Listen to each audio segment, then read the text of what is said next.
एक दिन ममता का बेटा रोहन अपनी पत्नी आलिया से कहता है।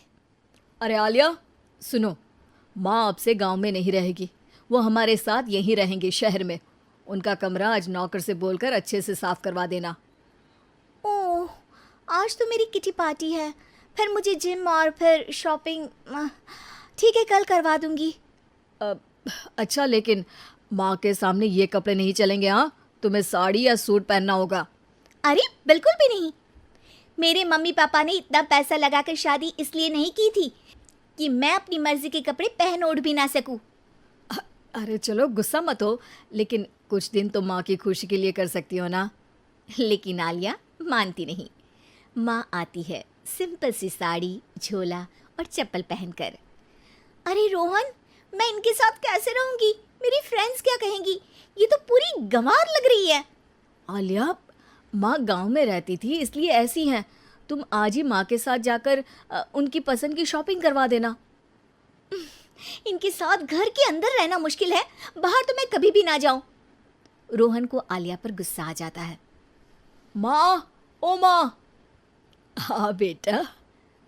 वो माँ को ले जाने के लिए उनका हाथ पकड़ता है कि अरे माँ, तेरे हाथ अभी तक इतने कड़े हैं, तूने इसका कोई इलाज नहीं किया? अरे बेटा, इसका कोई इलाज नहीं। वैसे भी मुझे कोई शर्म नहीं कि मेरे हाथ मुलायम नहीं है, क्योंकि इन्हीं हाथों से मेहनत कर मैंने तुझे बनाया है बेटा। अगले दिन। माँ, मैं ऑफिस जा रहा हूँ। कुछ लाना हो तो आलिया को बोलकर फ़ोन करवा देना। रोहन के जाने के बाद। आप ना आज कमरे में ही रहिएगा, घर में पार्टी है, मेरी सहेलियां आ रही हैं, मैं उन लोगों के सामने आपको नहीं ला सकती हूँ। ठीक है बहू, लेकिन तुम कहो तो मैं कुछ खाने को बना दूँ तुम लोगों की पार्टी के लिए। वो लोग सिर्फ कॉन्टिनेंटल या थाई फूड ही खाते हैं। कोई बात नहीं, कभी इंडियन खिलाने वाला कोई मिला नहीं होगा ना। मैं बनाकर कमरे में चली जाऊंगी। जैसे आपकी मर्जी। आलिया के घर उसकी दोस्त आती हैं, पार्टी होती है। अरे वाह आलिया, ये क्या है खाने में? बड़ा ही स्वादिष्ट है यार, इसकी रेसिपी मुझे चाहिए। हाँ, और ये दाल, ओ माय गॉड, मैंने तो किसी 5 स्टार में भी ऐसी दाल नहीं खाई है यार। तू कुक को यहाँ बुलाना। अब आलिया घबरा जाती है। हाँ हाँ हाँ, क्यों नहीं, माँ जी ज़रा बाहर आइए। आलिया की सास सिंपल सी साड़ी और गांव के अंदाज में आती है। अरे बहू, क्या हुआ? खाना पसंद नहीं आया क्या? बहू? अरे ये गांव से दिखने वाली औरत तुम्हें बहू क्यों बोल रही है? कौन है ये? वो हमारी नई नौकरानी है। सास बहू की बात सुनकर बहुत दुखी हो जाती है। वो सर झुकाकर जा ही रही होती है कि एक सहेली बोल पड़ती है। अरे कहाँ जा रही हैं माँ जी? वो उठकर उनके पैर छूती है। जीती रहो बेटा। क्या है ना, आपकी शक्ल बिल्कुल मेरी माँ जैसी है।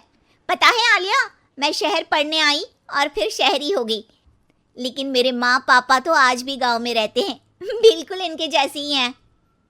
आप यहाँ बैठिए ना आंटी, आप सच में बड़ी खूबसूरत है और आपके हाथ का खाना तो लाजवाब है। काश ये मेरी सास होती। सभी सहेलियां सास को घेर कर बैठ जाती हैं और उनसे खाने की रेसिपी पूछ रही होती है कि तभी घर की बेल बजती है और रोहन आता है। अरे क्या बात है, आज आप लोग हमारे घर में? और ये लोग तो मुझे आलिया से ज़्यादा माँ की सहेलियाँ लग रही हैं। क्या ये आपकी माँ है? लेकिन आलिया ने तो कहा कि ये उनकी नौकरानी है और इन्होंने भी नहीं बताया। वो नहीं बताएंगी, क्योंकि उनके लिए बच्चों की इज्जत और उनकी खुशी सबसे पहले है। मुझे माफ कर दो, मुझे इन्हें तुम लोगों से मिलवाने में शर्म आ रही थी कि तुम लोग क्या कहती। अरे अब तो हमें शर्म आ रही है कि तुम हम लोगों की सहेली हो। हाँ, जो माँ जैसी सास को नौकरानी बोले वो हमारी सहेली नहीं हो सकती। ये बोलकर सभी वहां से जाने लगती है कि सास बोलती है। आलिया की तरफ से मैं तुम लोगों से माफ़ी मांगती हूँ। उसने जो कहा उसके लिए मैं उसे माफ़ करती हूँ।